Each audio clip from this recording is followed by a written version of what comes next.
Nako, matindi ho pag-uusapan natin dito sa video na to. Hindi pa ho tapos ang sagutan nitong si Senator Rodante Marcoleta at nitong si Ping Lacson Boytago. Simple lang kasi ang gusto mangyari nitong mama. Ako naiintindihan ko kasi yan ho ngayon na sentimiento ng ating mga kababayan sa social media na panindigan, dapat panindigan nitong si Ping Lacson yung kanyang sinabi na kung saan tayo dalhin ng ebidensya, doon tayo tutungo.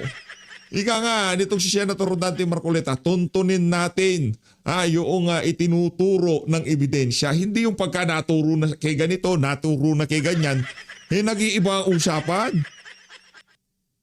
Di ba ho mga kababayan? Pansin nyo ba? Pagka nabanggit na ang pangalan ni Martin Romualdez, magre-resign niya si Ping Lacson. Maya-maya, magpapaligaw siya. Babalik siya sa Blue Ribbon Committee. O, pagka nabanggit ang pangalan nitong si Marcos Jr., kung sino man ang nagbanggit, anak ng toka, sigurado, merong kaso sa NBI at iimbestigahan sa DOJ. At ito rin ho sa video na to, ambush interview nitong si Atty. Levy Baligod kasama ang ating mga magigiting na retired Marines at Army. Dito rin ho sa video na to, papasadaan na rin ho natin itong video ni Bay na kung saan matindi ho ito. Marcoleta ipapatanggal sa Senado. Naku, hindi ho malabong mangyari. Bakit? Kasi nga, yung mga mesaltek sa Malacanang at yung mga hindi makaporma sa kanya sa Senado, kung maaari lang, tatanggalin ho talaga yung si Senator Rodante Marcoleta. Ngayon pa lang ho nakakita ng kadibate itong si Ping Lacson na kagaya itong si Senator Rodante Marcoleta. Noong kasing mga nagdaang Congress, noong senador pa yan si Ping Lacson, nung wala pa si Senator Rodante Marcoleta dyan, bida-bida yan. Pagka binuka niya bunganga niya, dapat lahat ng lumabas sa bunganga niya, ipinapaniwalaan na sambayanan. Kaso dito sa isa na to, ang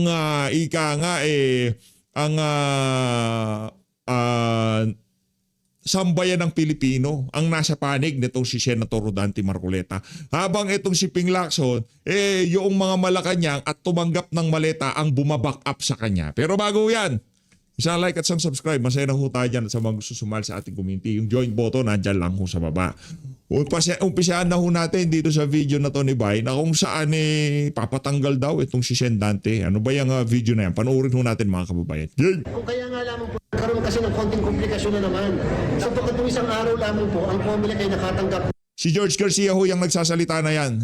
Isa ho yan sa mga magiging kalaban natin sa 2028. Ang referral mula sa Office of the Ombudsman na kung saan may nag-file po kasi pala doon sa Office of the Ombudsman patungkol sa SOSE at saka doon sa SALN. Pag SALN, wala pong jurisdiction si COMELEC. Pag SOSE, may jurisdiction po si COMELEC. At ito po yung natanggap ng opisina namin na kung saan nire-refer sa amin yung issue ng SOSE na naka-refer naman ngayon sa Law Department.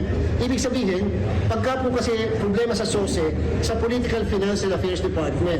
Kaya lang walang makakapigil sa isang nagrereklamo na mag-file ng formal na complaint sa Law Department namin para magkaroon ng tinatawag na preliminary investigation. Galing magsalita, no? Talagang plakadong-plakado. Plakadong-plakado na maguguluhan yung makikinig para ang importante lang naman ay mahatulan at madisqualify na naman ang kalaban nila na si Marcoleta. Alam mo naman mga kababayan, ito ang nangyayari sa Pilipinas pag hindi madaan sa mabuting usapan, dadaanin sa mabuting usapan. Dadaanin siya kung saan-saan. Ayan, kakasuhan, di ba? Porque alam mo, tinik kasi sa kanila eh. Tinik po kasi talaga sa kanila etong si Marcoleta. Kaya naman din, ewan ko kung naiisip ba nilang ipatanggal ito si Marcoleta sa Senado, di ba? Nakakainis lang kasi isipin mo, ano to, ganito na lang ba talaga sa Pilipinas natin? Hindi nga nagde-declare ng martial law pero grabe ang panggigipit sa lahat ng kalaban, di ba? Ganito na lang ba ang lagi nating dadaanan? Asa na kalayaan ng mga Pilipinong bumoto? Binoto nila si Marcoleta eh. Kalayaan natin yan. Pero bakit gano'n ang nangyari?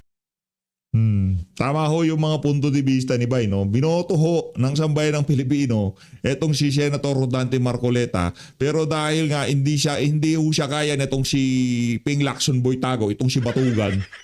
Hindi niya ho kaya sa pagdating sa debate. Talagang linampaso ho ni Senator Rodante Marcoleta itong si Ping Lacson Boytago. Partida lahat ng mainstream media nasa likod nitong si Ping Lacson pero hindi pa rin ho niya kinaya itong si Senator Rodante Marcoleta. Kaya ang kanilang plan B, ipa-disqualify itong si Sendante. Di ba? Yan yung estratehiya ng mga adik at mga siraulo. Punta ho tayo kay Sendante. Ito lang naman ang gustong mangyari ng mama. At yung gustong mangyari ng mama, yan ang ating naririnig sa mundo ng social media. Yan ang gustong mangyari ng ating mga kababayan ngayong mga panahon na to. Game. Huwag nating ilis yung ano. Ang sinasabi ko, hitting me back. Walang issue yun. Ang ating linawin ay yung hinahanap ng taong bayan. Nilimas ang tabang bayan. Gusto kong ulitin yun. Okay? Kung ang gagawin nila ay puro lang hit ng hit ng hit. Okay lang sa akin. Sawang-sawa na ako sa hit na yan. Eh. Hindi na ako tinatablan yan. Eh. Pero wag natin kakalimutan ng taong bayan. Lahat ng sinabi ko ron na dapat puntahan niya sapagkat yun ang sinabi niya, lahat ng ebidensyang kakailanganin, pupuntahan natin. Ang dami ko sinabi sa aking privileges. Kung sino-sino ang dapat napuntahan. Di ba? Hindi niya sinagot. Huwag nating ilihis yung Meron naman silang pinuntahan, Sendante. Nagpunta sila sa COVID. Ngayon, yung sose mo, mga donasyon-donasyon nung panahon ng kampanya, yun ang bubulat na. Yun ang preliminary investigation nila. Naghahanap tayo ng investigasyon dyan sa Blue Ribbon. Binigyan ho tayo ng investigasyon dyan sa Comelec. Anak ng Petrang Garapata. Sambayan ang Pilipino, mga OFW. Sang-ayon ho ba kayo na tanggalin sa pesto itong si Senador Rodante Marcoleta bilang senador dito sa 20th Congress? Sang-ayon ba kayo? Kasi kung ganito lang ng ganito, di ba, pagka hindi na nila kayang tapatan sa mga debate at argumento, pinapatanggal nila, wala ho ito. Ika nga para ho tayong nasa de facto martial law.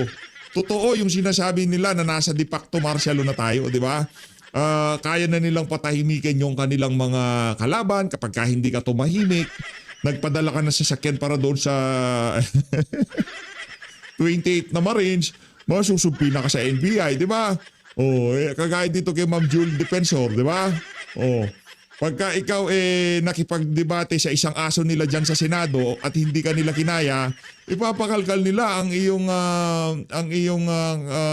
mga campaign donation. Kaya ano lang ho tayo, antabay ho tayo. Itong mga nakikita natin na to, nangyayari ngayong mga panahon na to, sa tingin ho natin tapos tataas ang presyo ng mga presyo ng mga pangunahing bilihin, ng krudo. Ano na ho ito? Domino effect na to. Sorry na lang Marcos Jr. pero hindi talaga umaayon sa iyo ang sitwasyon. Alam mo yan. Kaya nga kagyat excise tax kagad ang inatake nyo. Bakit? Ayaw nyong magalit ang taong bayan. Kasi magpapatok. Alam namin, naiintindihan namin yung mga galaw na yan, pati ayuda. Huwag nyo kaming alam namin yan. Huwag tayo maglukuhan dito. Ano dahilan kung bakit ura-urada, mark as urgent yang ano na yan? Yang pagkansila sa excise tax. Bakit? Bakit? Anong dahilan? Dahil pagka nagmahal ang mga presyo ng pangunahing bilihin. Excise tax sa mga produktong petrolyo, pag nagmahal yan, nagutom ang ating mga kababayan. Di sila nakapaghanap buhay, babalik sila doon sa issue ng flood control. At ito na nga nangyayari. Pag nangyari yan, nagutom ang ating mga kababayan, lumabas sila sa kalsada, anak ng tokwa, magtago ka na sa saya ni Imelda, walang yaka. Sigurado may kalalagyan ka, Marcos Jr. Kaya bilis-bilisan nyo yung pagpapasadyaan sa ano na yan, pagtanggal sa excise tax o sa mga tax ng mga pamproduktong petrolyo ha. Pag nagkataon na nakatoka, pag nagutom ang sambayan ng Pilipino, pagka hindi nakapagtrabaho kahit gusto makapagtrabaho, mayayari ang administrasyon na to. Balita natin, pati ayuda babalik na. May pera na yung mga politiko, makakapagpapugi na sila sa mga constituent nila, makakapagnakaw pa sila. Di ba? Ganun lang naman yun eh. Win-win situation sa mga politikong magnanakaw. Makakapagpapugi na sila sa mga constituent nila, makakapagnakaw na sila, at makakapagnakaw pa sila ulit. Yun lang naman yun. Ayuda for all. Bilis-bilisan mo, Marcos Jr. gumagana ang oras at ikaw ay nauubusan nito. At kung sakaling magurgur ka man, pipirma na yung isang bulate dyan, kawawa mga iiwan mo, Brad. Di ka ba naaawa kay Martin Romualdez? Kay Kokak di ka naaawa. Kay Sandro di ka naaawa. Ang daming bagahe ng mga nabanggit natin na yan. Rekta ho tayo kay Attorney Baligod. Pagka nakita nyo, yan, suspendido excise tax sa mga pamproduktong petrolyo. Suspendido ang tax sa ganito, ayuda sa ganyan. Yan ho, ika nga ano yan. Hindi band-aid solution yan. Wala silang pakialam. Bakit solution? Hindi, ano yan? Tahan na, sambayan ng Pilipino. Huwag kayong magalit sa administrasyon na to. Nagtatrabaho kami. Pero, kung talagang nagtrabaho sila, 2024, nagkaroon na ng problema dyan sa gitnang silangan.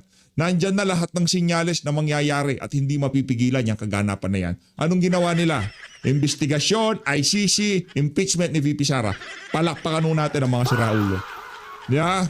Rekta ho tayo dito kay Attorney Baligod. Good! Meron po kami very productive na exercise kanina. No? So the NBI cleared na hindi mga suspects ang mga ito, kundi mga potential witnesses. At Ayos. kami ng susunod na proseso para maglatag kami ng ebidensya laban doon sa mga pinangalanan nila sa kanilang affidavit. When you say may panibagong proseso, babalik ko kayo dito. Babalik kami dito para sa mga dokumento, mga ibang ebidensya. Ayos. Yung mga naging tanungan mo kanina, attorney. Well, ang sabi kasi sa subpoena, they just want to establish the identity ng mga 18. So, sabi ko, okay lang kami sa identity. So, pinakita namin yung kanilang serial number, government-issued identification cards, etc. And then, sabi ko, pumayag kami na magtanong pa sila. Kaya inisa-isa nilang tinanong kanina. No? Inisa-isa silang tinanong kanina at okay naman.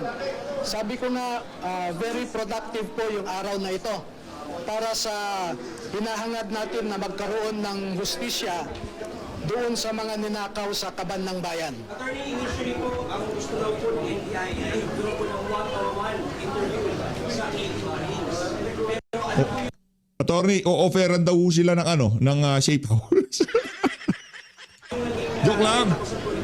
Oo, pinayagan ko.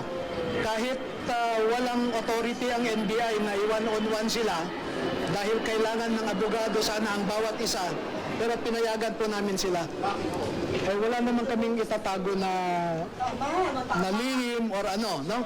So, kaya nga sila nag-affidavit, handa po silang panindigan yung kanilang sinasabi. Sir, pa-clarify naman ang sinasabi mo na pinapatawag din sila ng ombudsman sa Bukina o invitation, kailan? Na, merong letter ang ombudsman sa akin na gusto rin nilang tingnan itong affidavit. Walang petsa, no? Walang petsa na binigay. Sir, gustong tingnan yung affidavit, pero paano ba? Ini-invite din nila na pumunta doon yung 18? Maaring ganon, no? Pero pupunta ba kayo? Oo naman. Bakit attorney? Bakit hindi? Inimbitahan kami. Ito naman reporter na to, nasa Oplaka tuloy. Iniimbitahan ka, ayaw mo pumunta. Ano ka, choosy ka pa? Di ba? Baka may Melvin Matibag yan. Meron safe house yan, di ba? Safe house yung pinag-uusapan natin dito. Ayaw nyo pa. Kung lang yan kayo.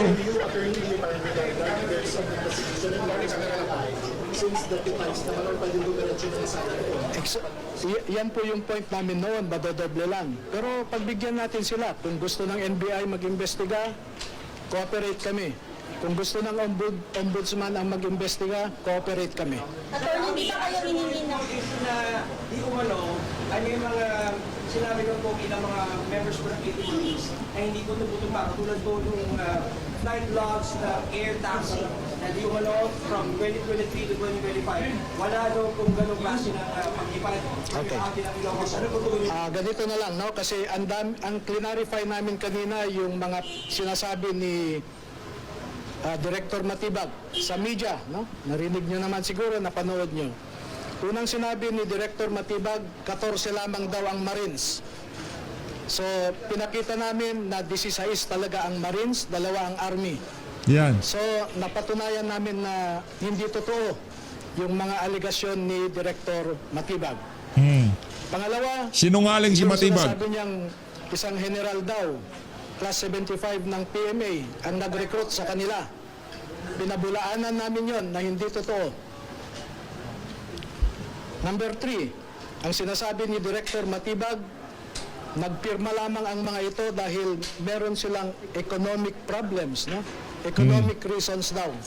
At ipinakita namin na hindi kami nabayaran, bagkus ang gusto lang namin ay lumabas ang katotohanan tungkol sa bilyon-bilyong ninakaw sa kaban ng bayan.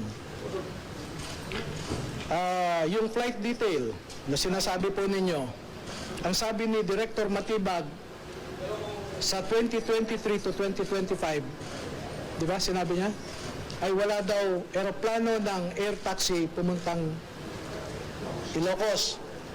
Kinaligtaan niya yung 2022. Bakit Nako. ba 23 to 25 lang ang sinasabi niya? Kasi 2022, nag-deliver sa Ilocos na gamit ang eroplano. So, hindi ko alam kung saan nanggagaling yung intel o impormasyon ni Director Matibag. At lahat po yan, naklaro namin kanina at sa tingin ko nakumbinsi naman ang mga investigador. So you're saying, sir, na yung 2022, pero sigurado may flight logs po yun. Yes. Oo. Ang sinabi lang niya, 23 to 25 eh. He conveniently skipped 2022. Hindi dapat ganun ang investigador. Ang investigador, bago magbukas ng bunganga, he should first be sure of his facts. Nako, yari ka dito. Nako. Melvin Matibag, tinitibag ka nitong si Attorney Baligod. Dito po, hindi ko alam kung saan nanggagaling yung sinasabi ni Director.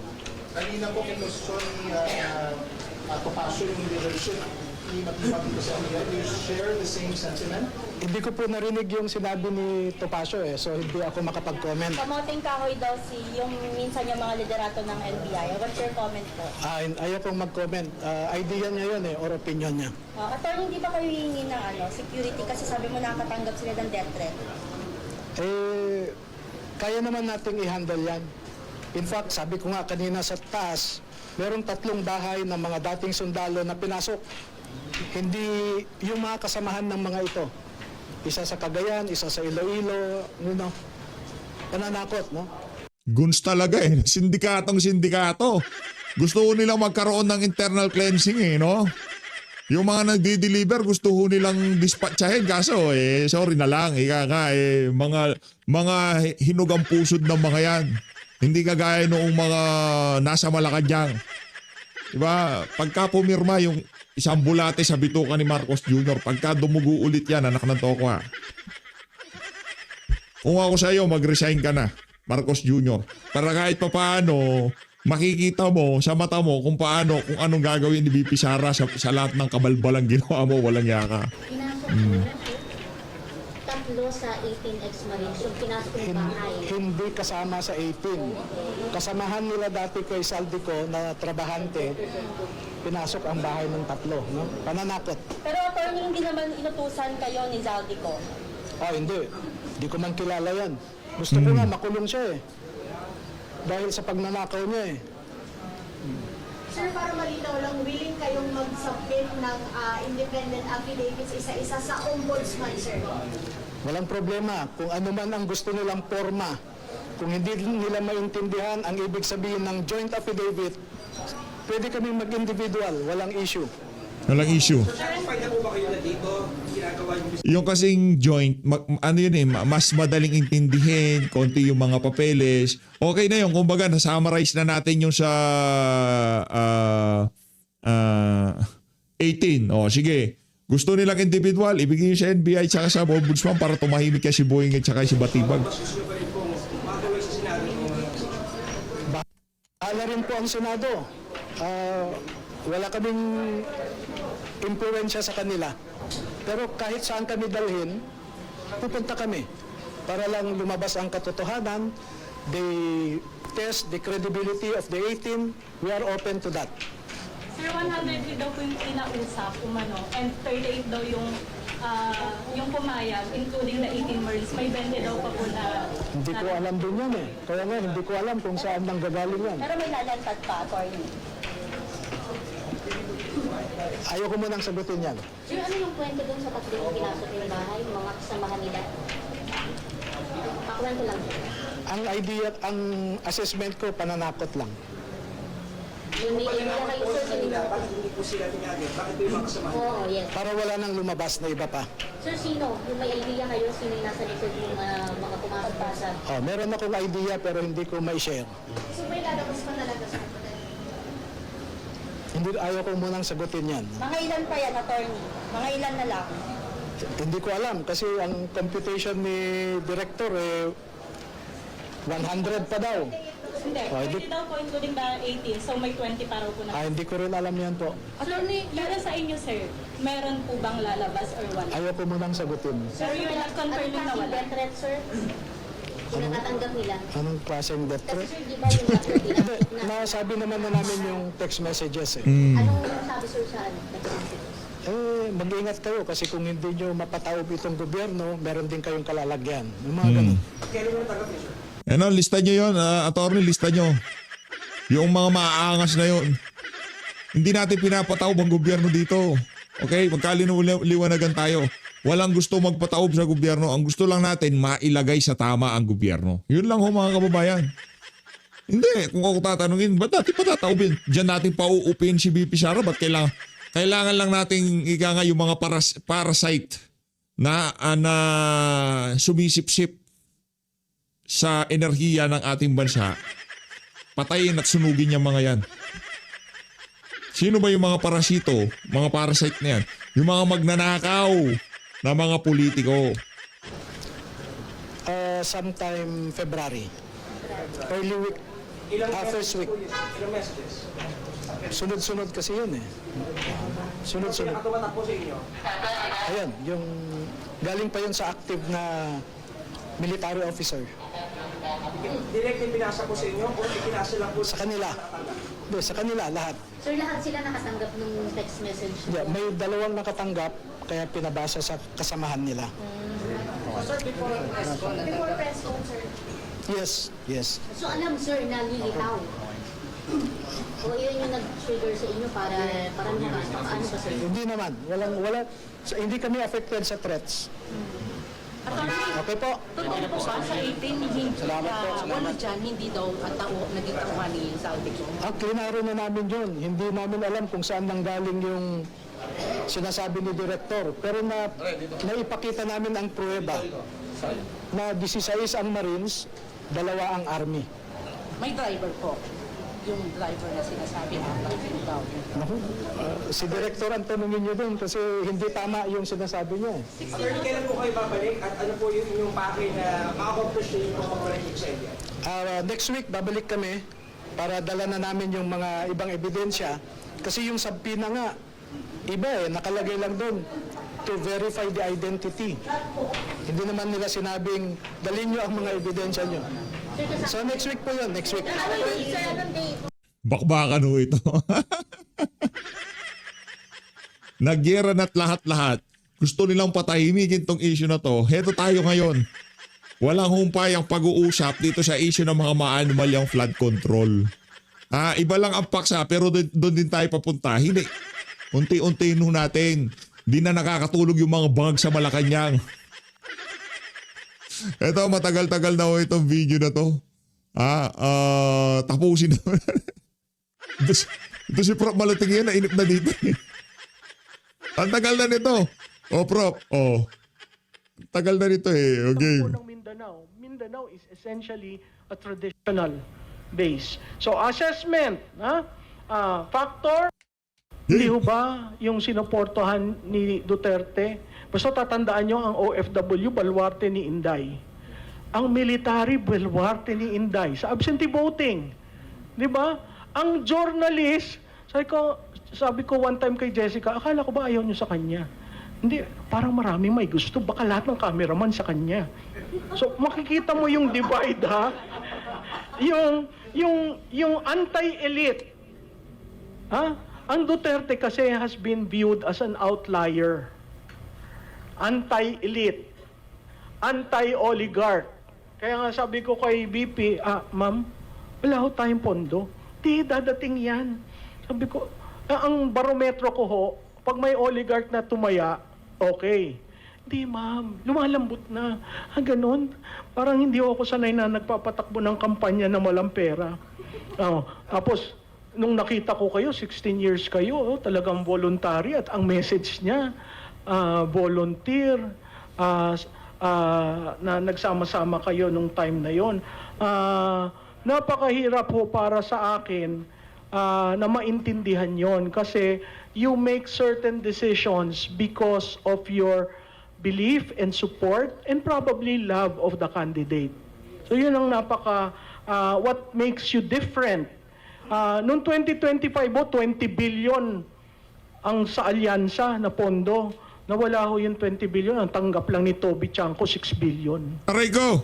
O saan napunta yung 14 billion na kay BBM? Okay? So hindi ko ho maintindihan kung sa governance at sa politika, bakit ba ganun kayong katakaw?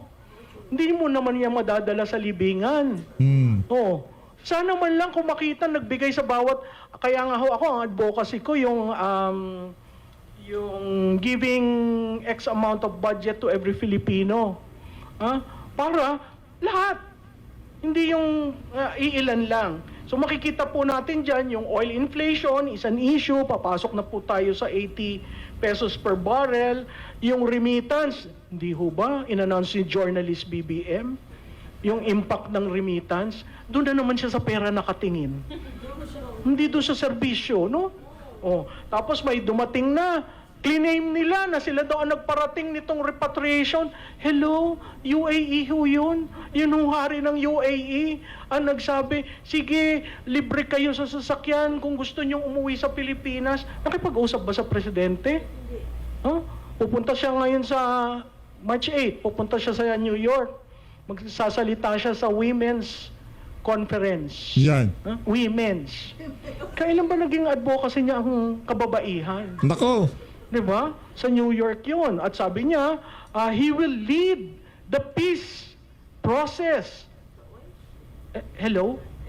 Peace process ng US, Israel at Iran?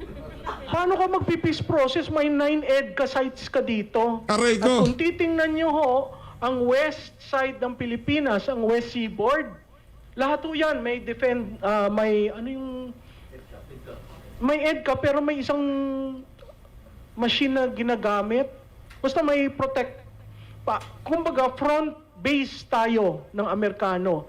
Kung sino ho ang taga Batanes sa inyo, ang ganda-ganda ng Batanes, ngayon, Garrison State. Ang hitsura. Yaan si BBM. Okay?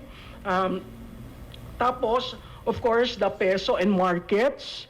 Pag tumaas ang gasolina, may sinasabi pa siya doon sa explanation niya, it will take a certain time before we realize it because it has to undergo certain, gumaganon pa siya. Hindi ko masabi, Monday tataas, 80 to a liter. It will not be impacted immediately. Tiraulo eh. Yun na nga din yung inano ko eh. Kinagalit ko dun sa video natin. Norena nga natin. Hindi ko na tinapos. Ano natawa? Hindi ko na tinapos. Yung economics nito. Sino nagpadala ng link na yon sa akin? Ang kapatid niya, si Senator Amy.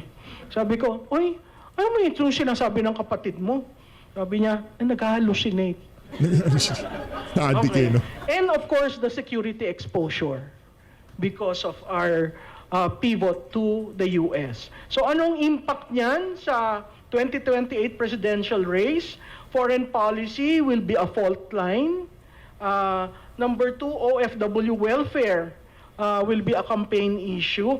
Kahit tanggapin natin yan, kung wala naman ng trabaho, walang sweldo, ang presyo ng bilihin ay tataas.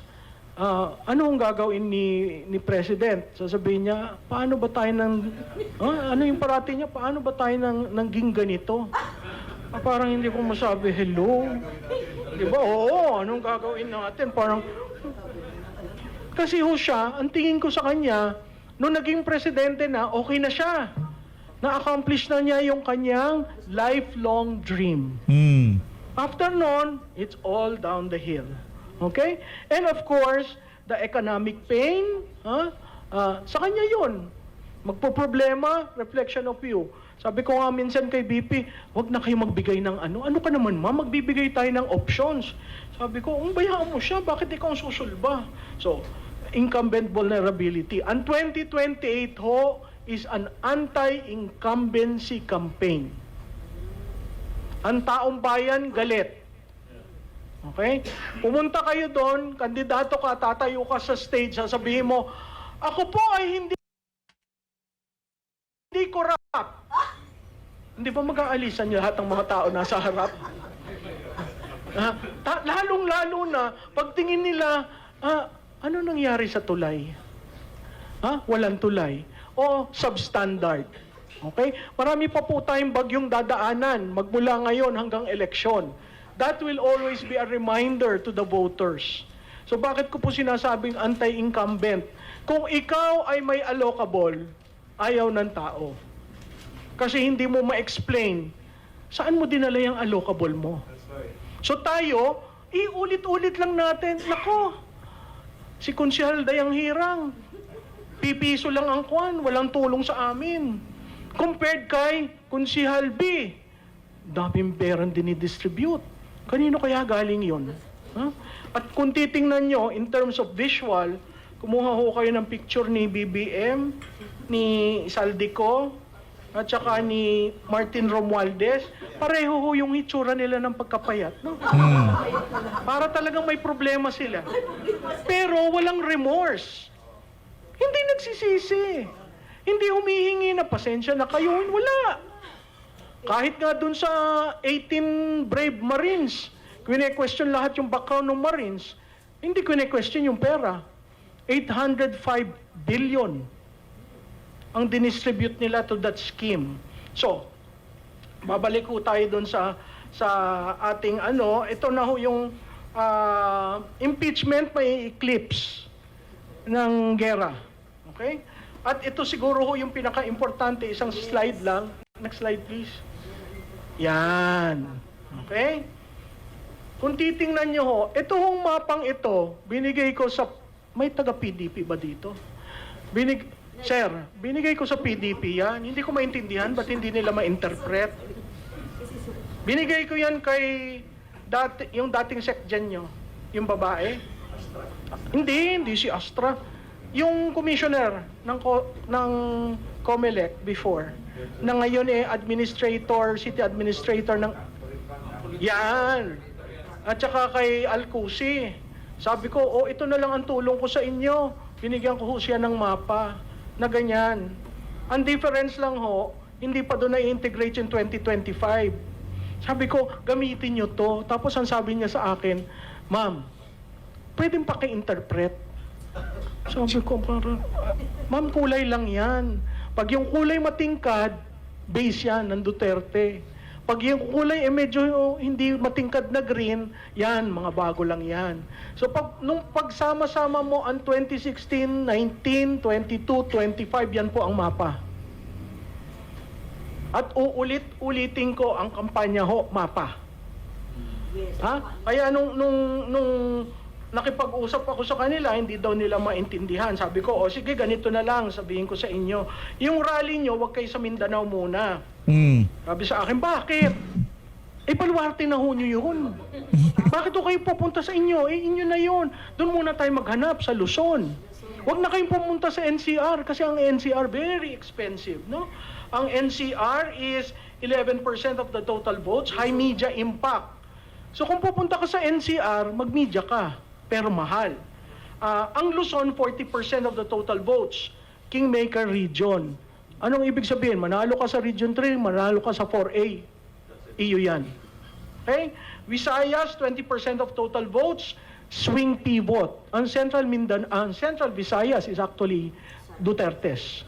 Okay? And Mindanao is 29% of the total votes. That is the Dutertenomics belt. Okay? So kung titingnan nyo ho yan, tingnan nyo yung Mindanao. Green, dark green.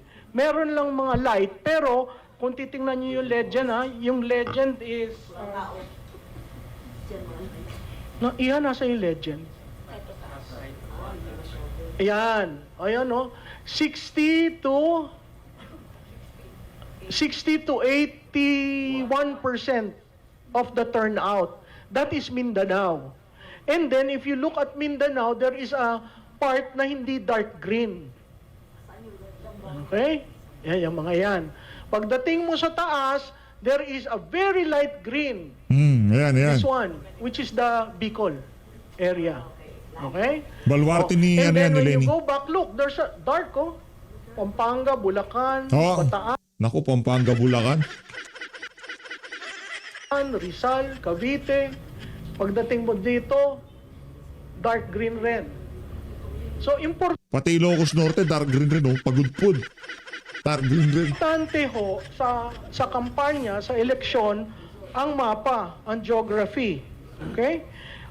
At importante rin diyan sa nakikita nyong last slide, yung tinatawag na base. No? Yung base ng boto. So the winning formula isn't ideological. Although may ideological sa Duterte, pag pinag-aralan mo, kasi outlier, anti-establishment, populist. Pero hindi siya ideology. It's a behavior of people, of voters. So when you look at it, it has to be geographic, relational, and transactional. Philippine politics, after all, is really transactional. You build your coalition region by region, clan by clan, barangay by barangay. May dadating hong SBK,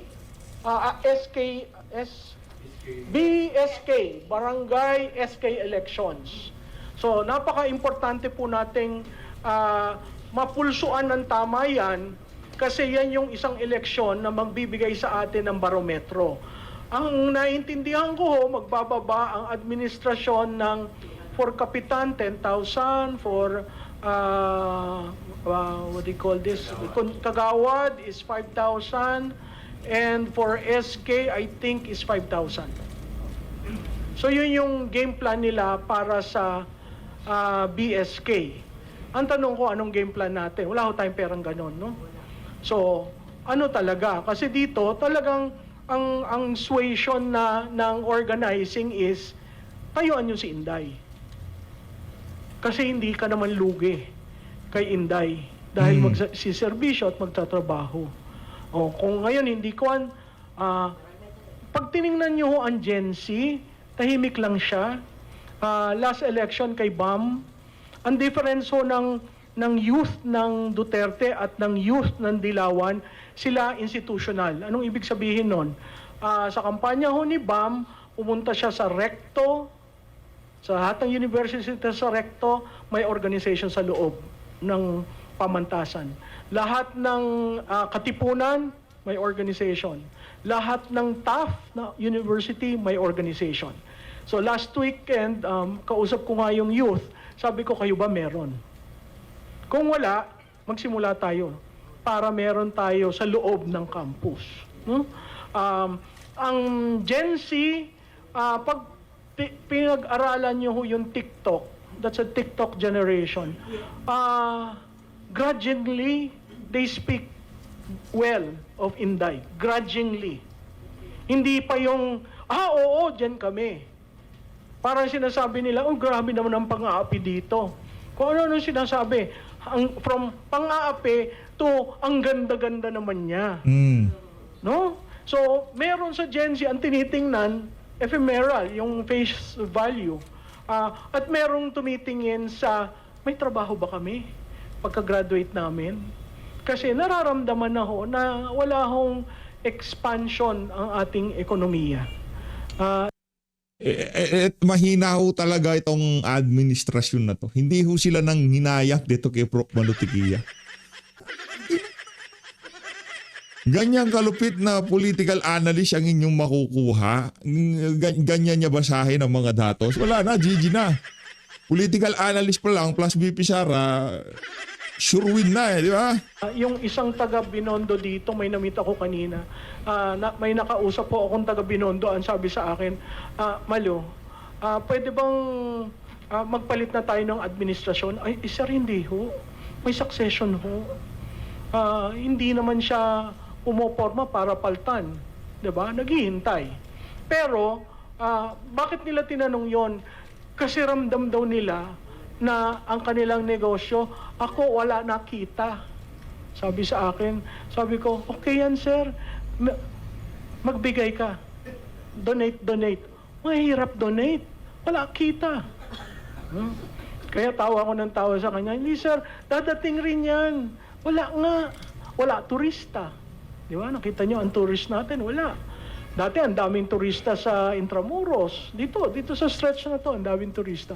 Wala ho tayo.